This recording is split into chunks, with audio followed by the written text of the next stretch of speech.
Un des produits stars des fêtes de fin d'année, le saumon fumé. En décembre, les Français en consomment au total plus de 4000 tonnes.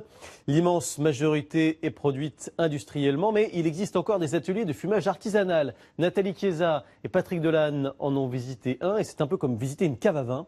Regardez comment le saumon est fumé. Quand cet artisan fumeur évoque le saumon, il parle de tanins, d'arômes ou de senteurs boisies. Cet Auvergnat en est convaincu, son métier s'apparente à celui d'œnologue.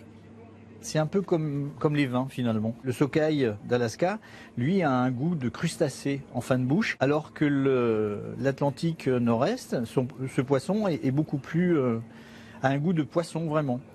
Qu'il vienne d'Écosse, de Norvège ou d'Alaska, dès son arrivée en Auvergne, le saumon est nettoyé à l'aide d'une brosse et d'un mélange d'eau et de vinaigre. Le but, enlever le mucus qui enveloppe les écailles. On les brosse, on les gratte et on enlève ce mucus parce qu'il peut être porteur de listeria. Vient ensuite l'opération de filetage. Il s'agit d'extraire l'arête centrale, seul moyen de séparer les deux filets. Qui dit poisson dit arête, et c'est à la main avec une pince d'électricien qu'elles sont extraites délicatement. Avec les doigts, on sent les arêtes. Il y en a exactement 32. Donc juste en passant la main, là si je passe la main, je sais exactement où elles sont. Juste avant d'être fumés, les filets sont enduits de sel de Guérande, puis frottés légèrement à la main, pas question d'abîmer la chair. Cette opération indispensable permet aussi d'enlever l'humidité du poisson. Donc celui-ci c'est du 6-7 kg, il va rester 6 heures.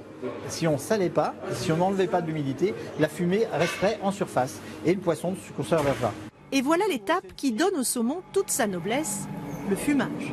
Durant 5 à 6 heures, ils sont placés ici à l'étuve. Les filets baignent dans une fumée à 23 degrés maximum pour empêcher la chair de cuire. On fait de la fumée sans feu, c'est-à-dire que par friction, on use le bois. Il n'y a pas de copeaux, il y a juste des bûches et une roue métallique qui tourne et qui use le bois et qui produit de la fumée. Les filets passent ensuite une nuit dans les frigos avant d'être fumés une seconde fois. Les émanations de hêtre sont le résultat de la sciure plongée dans une eau glacée.